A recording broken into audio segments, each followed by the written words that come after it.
इसरो में IIT is not the only way to get into ISRO. In fact इतने सारे तरीके हैं। अगर आप देखें इसरो में जाने के 4 मेन मेथड्स, तो you can follow any path. तो बच्चों इन सभी फील्ड्स के थ्रू, चाहे आप प्योर साइंसेस पढ़े हो, चाहे आपने इंजीनियरिंग में बीटेक किया हो, आप एक्चुअली इसरो की इन जो डिफरेंट एवेन्यूज है अंदर जाने के, उसके थ्रू आप इसरो में जा सकते हो और साइंटिस्ट बन सकते हो।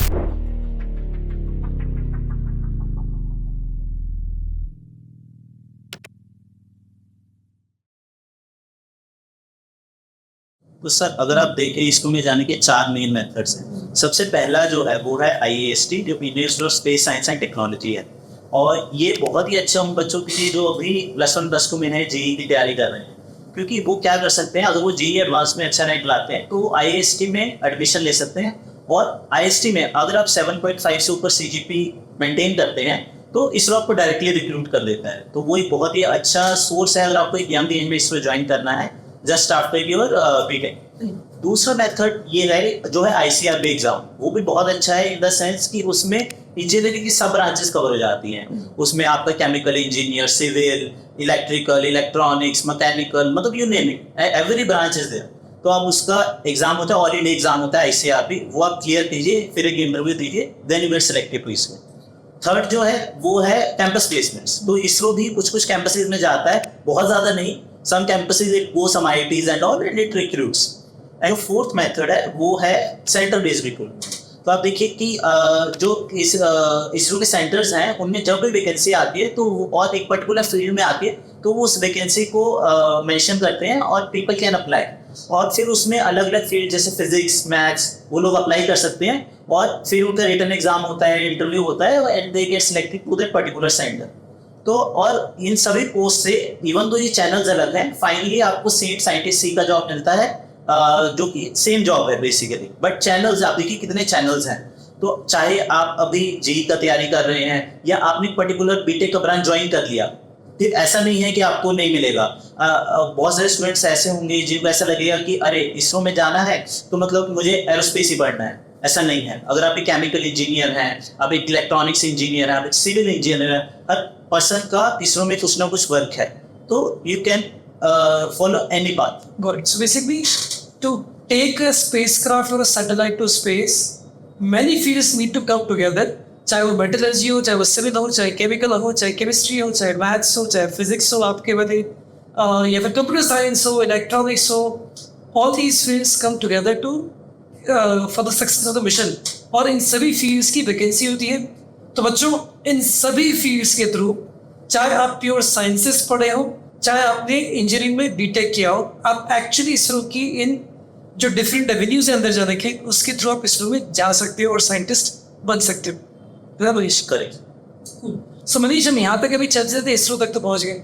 एंड अभी मुझे जो आपका काम समझ में है वो ये कि your team with the applications of maths and physics, you and your team plans the orbit जो कि चंद्रयान फॉलो करते करते अर्थ से मून पे पहुंच गया। वो इलेक्ट्रिकल ऑर्बिट्स जो हम सबने टीम पे भी देखे, राइट। सो मुझे इसके बारे में डिटेल में बताइए कि क्या है, और ये 11th-12th में जो बच्चे पढ़ते हैं कि उसी की एप्लीकेशन है क्या? तो मैं पहले अपनी जो टीम है उसका वर्क बताता हूँ। तो जो फ्लाइट एनालिस्ट टीम है बेसिकली वो सैटेलाइट के ऑर्बिट्स डिजाइन करता है, जिस ऑर्बिट में सैटेलाइट विल गो इन अर्थ और इन मून।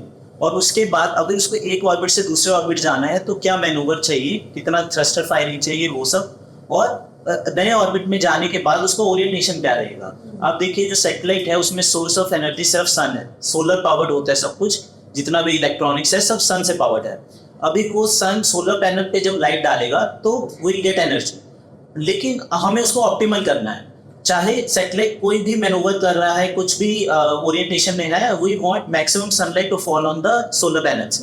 और एक चीज और है यहाँ पे, अगर आप चंद्रयान 3 में देखिए लैंडर और ऑर्बिटर 2 थे, वो अटैच थे और दोनों पे सोलर पैनल अलग वे में माउंटेड है। तो आपको वहां पे भी ऑप्टिमाइजेशन करनी है। तो ये बहुत ही चैलेंजिंग काम है जिसमें कि आपको हर फेज में, मिशन के हर फेज में उसका ओरिएंटेशन डिसाइड करना है, so that the satellite will receive power and continue working. तो ये मेरा एक मेन वर्क था जो मैंने किया है, ठीक है। और इसके अलावा एक दूसरा काम जो मैंने ऑर्बिट के लिए किया है वो है कि सैटेलाइट पहले एक ऑर्बिट में है, उसके बाद वो वहां से एक ट्रेजेक्टरी लेके दूसरे ऑर्बिट में जाता है। तो जो फर्स्ट ट्रेजेक्ट्री है और जो बीच का ट्रेजेक्ट्री है और जो फाइनल ऑर्बिट है, इन तीनों कंबाइन करके मैं फुल ऑर्बिट एक फुल ट्रेजेक्ट्री प्रोवाइड करता था, जिसको कि सारे ग्राउंड स्टेशन ने यूज किया सैटेलाइट को ट्रैक करने के लिए। तो ये बेसिकली मेरा काम था। This sound so complicated. मतलब कि सैटेलाइट किस टाइम पे कहाँ होगा, उस वक्त सन की पोजीशन क्या होगी रिलेटिव टू इट, उसके हिसाब से आपकी सैटेलाइट की पोजीशन क्या होनी पड़ेगी ताकि मैक्सिमम सनलाइट उसके ऊपर गिरे। I am sure it must be insane amount of calculation, coding, algorithm building, right? Amazing, hats off to you. और बच्चों देखो, जो तुम पढ़ते हो ना, वो देखो चीज़ें कैसे अप्लाई होते होते और ज़्यादा मैथ्स और फिजिक्स को सीखते हुए तुम किस लेवल तक पहुंच सकते हो। तुम सैटेलाइट को, स्पेसक्राफ्ट को मून तक भेज सकते हो, राइट? मुझे सिंपल वर्ड्स में आप इस चंद्रयान मिशन को एक्सप्लेन करो कि कैसे वो अर्थ से शुरू होके ऑर्बिट्स को चेंज करते करते मून तक पहुंचा। Very fascinated. तो इसमें बेसिकली क्या होता है, देखिए जो रॉकेट, इसमें मैं कंपैरिजन भी आपको दिखाता हूँ कि नासा कैसे मिशन करता है और हम लोग कैसे मिशन करते हैं। तो जब नासा मिशन करता है वो एक बहुत ही पावरफुल रॉकेट यूज करते हैं। उस पावरफुल रॉकेट से वो सैटेलाइट को पहले ही बहुत ही हाई ऑर्बिट में डाल देते हैं, जहाँ से वो डायरेक्टली मून की तरफ चला जाता है। लेकिन हम लोग ऐसा नहीं करते हैं। रीजन भी कि जो एक बहुत ही पावरफुल रॉकेट है या जो बहुत सारा फ्यूल उस रॉकेट में डलेगा, दैट इज वेरी एक्सपेंसिव, और ISRO is known to do things at a very cost effective manner. तो हम लोग एक अलग वे में चीज़ों को करते हैं। तो हम क्या करते हैं, लो पावरफुल रॉकेट लेते हैं और सैटेलाइट को अर्थ के ही ऑर्बिट में डाल देते हैं, लोअर ऑर्बिट में। उसके बाद हम उसको बार बार फायरिंग देते हैं हर पेरिजी पे। अभी आप देखिए जो सैटेलाइट का ऑर्बिट है अराउंड अर्थ, तो वो एक एलिप्स है। तो एलिप्स में जो अर्थ के क्लोज का पॉइंट है वो है पेरिजी, और जो दूर का है वो एपोजी। तो हम जब भी पेरिजी पे फायरिंग देते हैं तो एपोजी इंक्रीज होता है। इस तरीके से हम पेरिजी पे फायरिंग देते रहते हैं और एपोजी बढ़ता रहता है। एपोजी इतना बढ़ जाता है कि वो मून के पास पहुंच जाता है। बेसिकली अर्थ के पहले अर्थ के ऑर्बिट में था, आपने धीरे धीरे धीरे धीरे फायरिंग करते करते उस ऑर्बिट को एक्सटेंड करते करते करते करते आप उसको मून के ऑर्बिट तक ले गए। करेक्ट। तो बेसिकली आप ये देखिए कितना फैसिनेटिंग है कि ये एक ही ऑर्बिट है जो अर्थ से स्टार्ट होकर मून तक जा रहा है। उसके पेरिजी अर्थ के पास है और जो एपोजी है वो मून के पास है। That's a single orbit. It's a very big ellipse, ठीक है। और उसके बाद जब वो मून के पास जाता है तब वहां पे हम एक रिवर्स फायरिंग करते हैं, उससे उसका स्पीड कम हो जाता है, तो मून का ग्रेविटी उसको कैप्चर कर लेता है। उसके बाद वो मून के राउंडिंग ऑर्बिट में आ जाता है। उसके बाद हम बहुत सारी रिवर्स फायरिंग करते हैं, जिससे धीरे धीरे धीरे उसका स्पीड कम होता रहता है और फाइनली ऐसे पॉइंट पे आता है जहां पे हम लैंडर और ऑर्बिटर को सेपरेट कर देते हैं and then lander slowly lands to the moon. Super. And this is all calculated here on earth, right? हम अर्थ में बैठ के सारे कैलकुलेशन केवल लॉज ऑफ फिजिक्स को यूज करके कर रहे हैं, राइट? और trust on the laws of physics. और जब चंद्रयान गया तो एग्जैक्टली इसी लॉज को फॉलो करते हुए, आपके कैलकुलेटेड ऑर्बिट को फॉलो करते हुए वो मून तक पहुंच गया। How amazing that must have felt, right? जब आपकी कैलकुलेशन के हिसाब से थी एवरीथिंग। सो मुझे अपना ग्रेविटेशन का चैप्टर याद आ गया जो 11th में पढ़ा था। ठीक है, एक्चुअली जो 11th में बच्चे ग्रेविटेशन का चैप्टर पढ़ते हैं और जो 11th बच्चे पढ़ते हैं, क्या उसको यूज करते हुए सारी कैलकुलेशन हो सकती है at a very broad level? हाँ, ये एक्चुअली बहुत रिलेटेबल है और स्टूडेंट्स को बहुत ज़्यादा मजा आएगा सुनने में कि होता क्या है। जब आप ग्रेविटेशन पढ़ते हैं तो आप केपलर के लॉस पढ़ते हैं। अभी केपलर ने ये बोला था कि जो भी ऑर्बिट्स है दे आर एलिप्टिकल। उसने बोला था 4 सेलेस्टियल बॉडीज, बट सैटेलाइट्स में सेम चीज फॉलो होती है। जो सैटेलाइट है around earth, it follows an elliptical orbit. और उसके बाद उसने एक चीज और बोली थी कि जो एंगुलर मोमेंटम है वो कंजर्व रहेगा। बेसिकली एरिया स्वेप्ट कंजर्व रहता है और दैट ट्रांसलेट्स टू कि एंगुलर मोमेंटम कंजर्व रहेगा। अभी क्या है, एंगुलर मोमेंटम है MVR। अभी आप देखिए कि जो पेरिजी पॉइंट है, जो कि अर्थ के क्लोज का पॉइंट है, वहां पे R कम है और जो एपोजी है वहां पे R ज्यादा है। इसका मतलब है अगर दोनों जगह पे MVR को सेम रहना है तो पेरिजी पे वेलोसिटी ज्यादा रहनी चाहिए।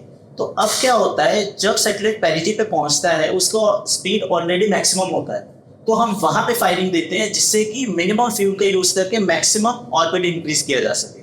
तो यहाँ पे आप देखिए। और दूसरा जो चीज, अभी मान लीजिए हमने ऑर्बिट इंक्रीज करना है, मान लीजिए हम एक ऑर्बिट ए में है, हमें ऑर्बिट बी में जाना है, तो अब ये क्वेश्चन है कि हम कितना फायरिंग करें, हम कितना वेलोसिटी को चेंज करें, डेल्टा वी क्या हो। तो हम क्या करते हैं, इसमें भी सिंपल फिजिक्स लगती है एट अ बेसिक लेवल। अगर आप समझना चाहें तो पहले ऑर्बिट में आप ऑर्बिटल वेलोसिटी कैलकुलेट कीजिए, वो आपको मिल जाएगा एनसीईआरटी की बुक में, फॉर्मूला है। उसके बाद आप सेकेंड ऑर्बिट में angular velocity orbital velocity calculate कीजिए। अब आप दोनों का डिफरेंस लीजिए, तो जो वो डिफरेंस है डेल्टा वी, वही हम लोग प्रोवाइड करते हैं विद द फाइल। इसमें हाँ थोड़े अप्रोक्सीमेशन जरूर है, क्योंकि जो ग्रेविटी +1 +2 में पढ़ते हैं उसमें सिर्फ न्यूटन का लॉ लगता है, G(m1 m2 / r²) वो तब वैलिड है अगर सिर्फ 2 ही बॉडीज हैं, अर्थ और सैटेलाइट। लेकिन हमें पता है स्पेस में तो बहुत सारी बॉडीज है, तो उनका इंटरेक्शन आता है, फिर सन से प्रेशर आता है, तो बहुत सारे दूसरे फैक्टर्स हैं जो कि ऐड होते हैं। तो फाइन रिफाइनमेंट जरूर हैं, लेकिन अगर आप एक बेसिक लेवल पे समझना चाहें तो वही सेम फिजिक्स हम लोग यूज कर रहे हैं सैटेलाइट को मून तक पहुंचाने। परफेक्ट। तो सिंपल भाषा में बोलो, सो 11th की जो फिजिक्स है उसको यूज करके आप 90 समथिंग% एक्यूरेसी से कैलकुलेशन कर सकते हो। बाकी की जो फाइन ट्यूनिंग है that is adding more variables like sun की ग्रेविटी, सन का पुश, बाकी बॉडीज ग्रेविटी का पुल, उससे आप फाइन ट्यूनिंग कर सकते हो, but laws remain the same. Laws में बट इंटरेस्टिंग ये है कि अर्थ पे बैठ के हमने फिजिक्स के लॉस के ऊपर भरोसा करके जो कैलकुलेशंस की वो एक्चुअली रियल वर्ल्ड में फॉलो होते होते मून पे ले गई चंद्रयान को, राइट? सो अमेजिंग है ना, इतना मजा आता होगा ये एक्चुअली होते हुए देख के। जनरली जो हमारे मिशन रहते हैं वो कुछ देश के मिशन रहते हैं कि हाँ आप कुछ दिन गए, आपने लॉन्च ऑपरेशन सपोर्ट किया, वापस आ गए। लेकिन चंद्रयान 3 में क्या है, लगभग 40 डेज हमने मैनूवर्स दिए हैं, ठीक है? तो लगभग 2 महीने हम लोग का इस ट्रैक ऐसा था कि हम लोग को रोज ऑफिस जाना है, सैटरडे संडे भी जाना है, आफ्टर 5 भी रहना है। It became like a regular thing, और हम इतना ज्यादा इन्वॉल्व हो गए थे कि हम बाकी लाइफ की सब चीजें भूल गए थे, बस उसमें लग गए थे कि कैसे तो चंद्रयान को जो है उठा के मून पे डालना है। और हर चीज में आप देखिए बहुत ज्यादा आपको रिस्पॉन्सिबिलिटी लेनी पड़ती है। अगर मैं कोई भी पैरामीटर दे रहा हूँ, ठीक है, तो मुझे उसके लिए रिस्पॉन्सिबल होना पड़ेगा।